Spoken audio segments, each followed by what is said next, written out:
নমস্কার বন্ধুরা, আমি সাগর কুমার দাস সবাইকে স্বাগতম জানাই আমার এই ভিডিওটিতে। বন্ধুরা, এই ভিডিওটি থেকে আপনারা দেখতে পারবেন উপরিচর বসু সম্পর্কে, যিনি মহাভারতের অন্যতম প্রধান চরিত্রের একজন, এবং অপ্সরা অদ্রিকা কিভাবে শাপমুক্ত হয়েছিলেন। তো চলুন মূল ভিডিওটিতে চলে যাই। বসু ছিলেন পুরু বংশজাত রাজা আজমিরগড়ের পুত্র। ঋকের বংশধারায় চেদি দেশের রাজা কৃতি বা কৃতকের পুত্র। তার ভালো নাম ছিল বসু। তিনি সমস্ত শত্রু দমন করে কঠোর তপস্যা আরম্ভ করলেন। এটি দেখে দেবতারা ভীষণ ভীত হয়ে পড়লেন। তারপর দেবতারা তাকে শান্ত বাক্যে নিবৃত করলেন। এ সময় ইন্দ্রের সঙ্গে তার খুব ভালো বন্ধুত্ব হয়ে যায়। এই বন্ধুত্ব হওয়ার কারণে ইন্দ্র তাকে একটি স্ফটিকময় বিমান, বৈজয়ন্তী মালা এবং একটি যষ্টি উপহার দিয়েছিলেন। বসু ইন্দ্রের দেওয়া স্ফটিক বিমানে উড্ডয়ন করতেন। ঠিক সে কারণেই তার নাম হয়েছিল উপরিচর। উপরিচর বসু অগ্রহায়ণ মাসে উৎসব করে ইন্দ্রের যে দেওয়া যষ্টি ছিল সেটি রাজপুরীতে আনতেন।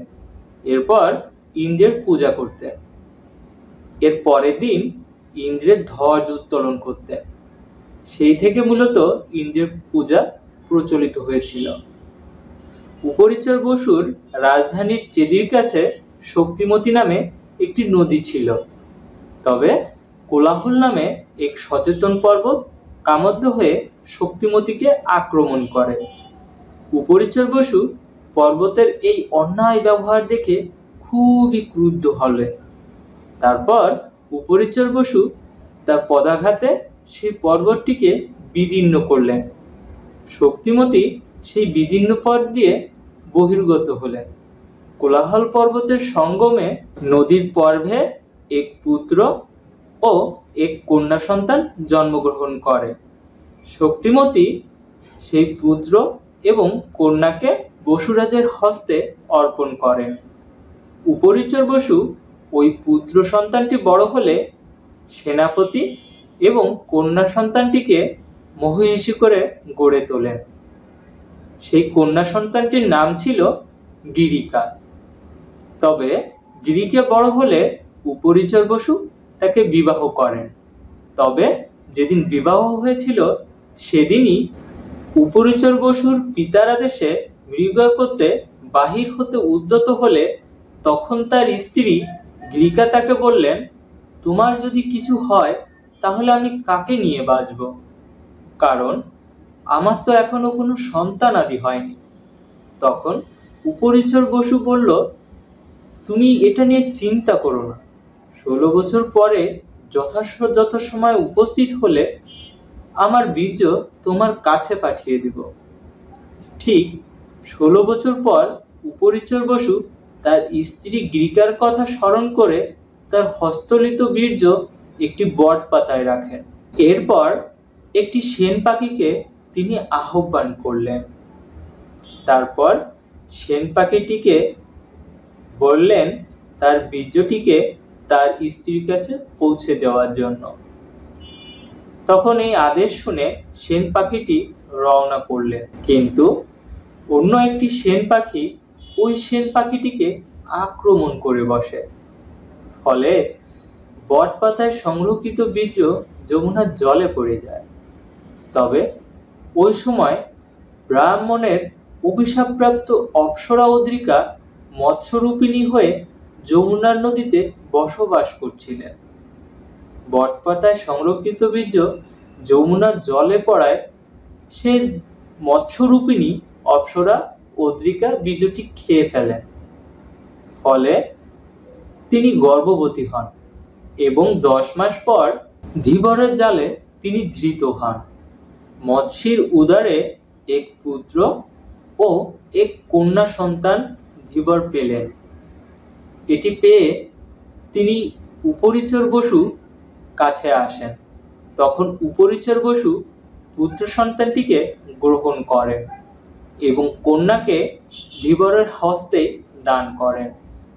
পুত্রের নাম হয় মৎস্যরাজ। তিনি পরে এক ধার্মিক রাজা হয়েছিলেন। কন্যার নাম হয় সত্যবতী। কিন্তু তার গায়ে তীব্র মাছের গন্ধ থাকায় তার কাছে কেউ আসতো না। এজন্য তীব্র মাছের গন্ধ থাকার কারণে তার নাম হয়েছিল মৎস্যগন্ধা। উপরিচর বসুর মোট 7টি পুত্র ছিল। বসুরাজ তার পুত্রদের ভিন্ন ভিন্ন রাজ্যে অভিষিক্ত করেন এবং কীর্তিমান পুত্ররা নিজ নিজ নাম অনুসারে দেশ ও নগর স্থাপন করেন এবং তাদের দ্বারা যে সকল রাজবংশের সৃষ্টি হয় তার প্রত্যেকটি ভারতবর্ষে বিখ্যাত ছিল। বৃহদ্রথ অর্থাৎ বসুরাজের পুত্র, তিনি মগধের দেশ প্রতিষ্ঠিত করেন। বৃহদ্রথই ছিলেন জরাসন্ধের পিতা। বসুরাজের অন্যান্য পুত্ররা হলেন প্রত্যগ্রহ, কুশাম্ব, মাবেল্য, মৎস্য এবং যদু। উপরিচর বসু শ্রী বিষ্ণুর পরম ভক্ত ছিলেন। তিনি একসময় অশ্বমেধ যজ্ঞের অনুষ্ঠান করেন এবং সেই যজ্ঞে বৃহস্পতি স্বয়ং তার পুরোহিত ছিলেন। উপরিচর বসুর ভক্তিপূর্ণ আরাধনায় প্রসন্ন হয়ে শ্রীনারায়ণ স্বয়ং যজ্ঞভাগ গ্রহণ করতে আসেন এবং সকলের কাছে অদৃশ্য থাকলেও পরম ভক্ত উপরিচর বসুকে তিনি দর্শন দেন। একবার দেবরাজ ইন্দ্র মর্তলোকে উপস্থিত হয়ে এক মহাযজ্ঞের অনুষ্ঠান করেন। সেখানে উপরিচর বসুও উপস্থিত ছিলেন, কিন্তু যজ্ঞে পশু বলির প্রসঙ্গে দেবতা ও দেবগুরু বৃহস্পতির মধ্যে মত পার্থক্য দেখা দিয়েছিল।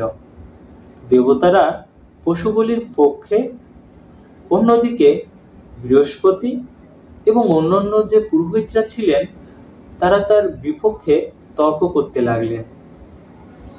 শেষ পর্যন্ত ন্যায়পরায়ণ রাজা উপরিচর বসুকে এই সমস্যা সমাধানের জন্য অনুরোধ করলেন।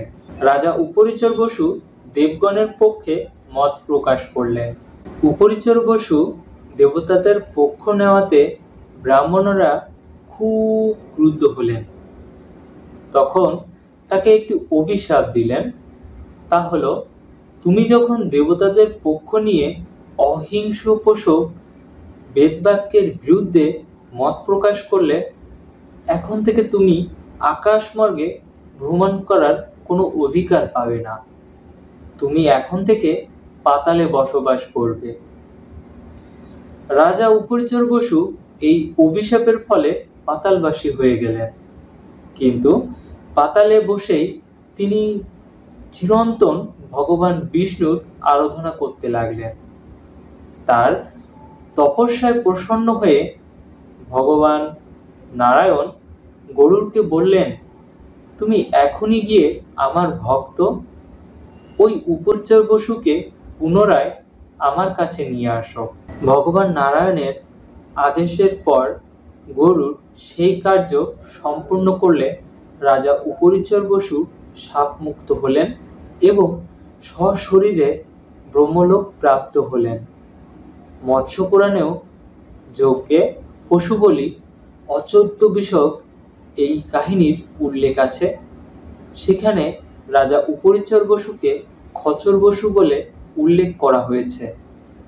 মহাভারতের সভাপর্ব থেকে জানা যায়, যেসব রাজর্ষি যমের সভায় পারিষদ রূপে প্রতিষ্ঠিত হয়েছিলেন তাদের মধ্যে রাজা উপরিচর বসু অন্যতম। বন্ধুরা, আমার এই ভিডিওটি সম্পূর্ণ দেখার জন্য সবাইকে অসংখ্য অসংখ্য ধন্যবাদ। ভিডিওটি ভালো লাগলে লাইক করবেন, শেয়ার করবেন এবং প্রতিনিয়ত এরকম সুন্দর সুন্দর ভিডিও দেখতে সাবস্ক্রাইব করবেন। সবার আগে ভিডিও দেখার জন্য বেল বাটনে ক্লিক করবেন।